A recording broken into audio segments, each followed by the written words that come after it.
So I'm now going to do a guided tour in detail of the interior of a Rover 75. This one's a connoisseur silver and a 1.8. You've got the full wooden dashboard right across the car, and of course the traditional gauges, a similar layout to the 45s but more of a traditional look.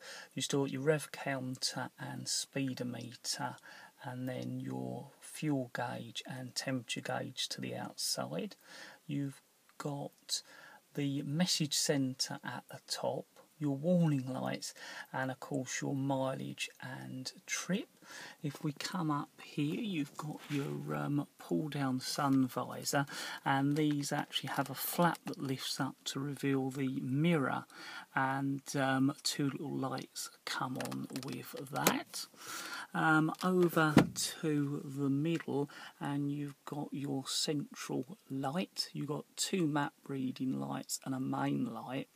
If you find it's coming on every time you open the doors and stand on, you can disable it. Just push the button in and hold it so it flashes, and then it'll no longer work. Do that in reverse and it'll be back to normal operation.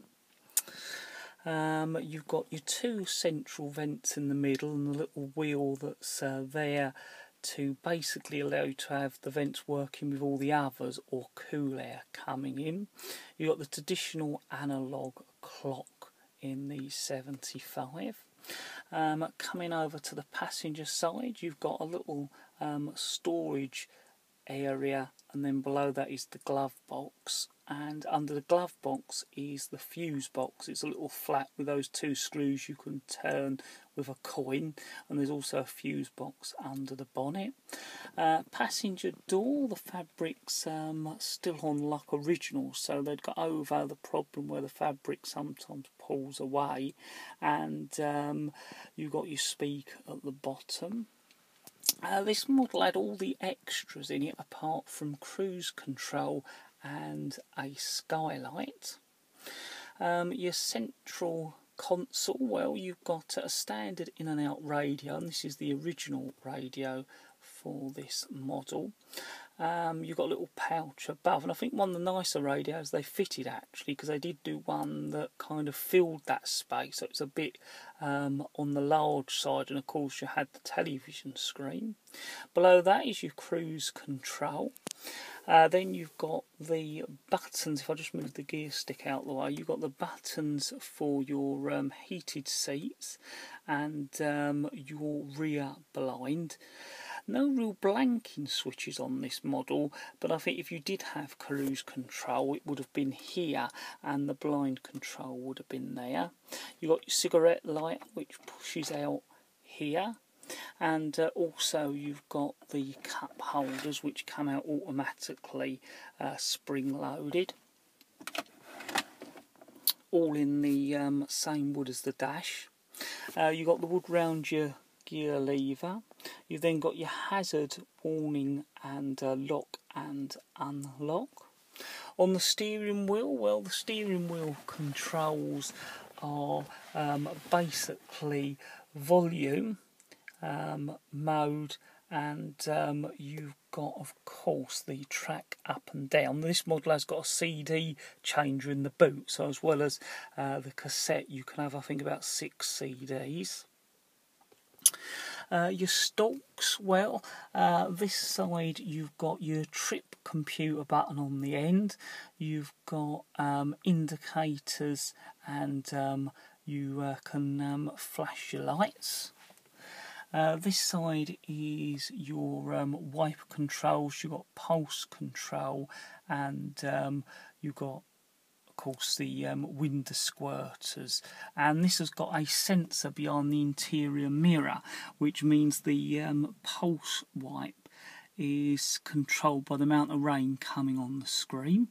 This is your main light control, so you've got your rear guards, your front fog lights, your dashboard dimming, and also you can higher the height of your headlights, and that's your main switch for main beam and dipped headlights.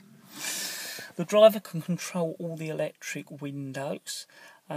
You can lock the back windows so the passenger can't operate them, and you've got your little joystick for your mirrors, and you switch between left and right by pushing those two little switches. You've got the full leather seats in this Rover 75 at Connoisseur, in real good condition in this one, and if I show you the back seats, they really haven't been used that much by the looks of things, and the door panels once again in great condition. You've got your back passenger vents in the centre console, so you can control those. You've got your cup holder for the passengers, that just comes out like that, and you just push it straight back in, so that's all working.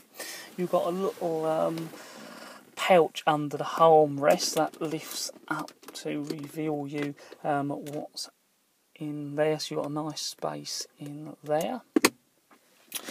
Basically, if I give you one last view of the main dashboard as we come across, of course your bonnet catch, that's right down here in the footwheel, and then it's electronic boot button. I think the reason it's an electronic boot button is basically that if someone had smashed the window and lent their hand in, they could pull the cable and open the boot, whereas that's disabled when the car's locked, so you can't open the boot, and it can't be opened while you're moving along either. So that is a detailed tour of the interior of this Rover 75 Connoisseur 1.8 and leather interior. That's another tour from our DPN Rover collection. As always, thank you very much for watching.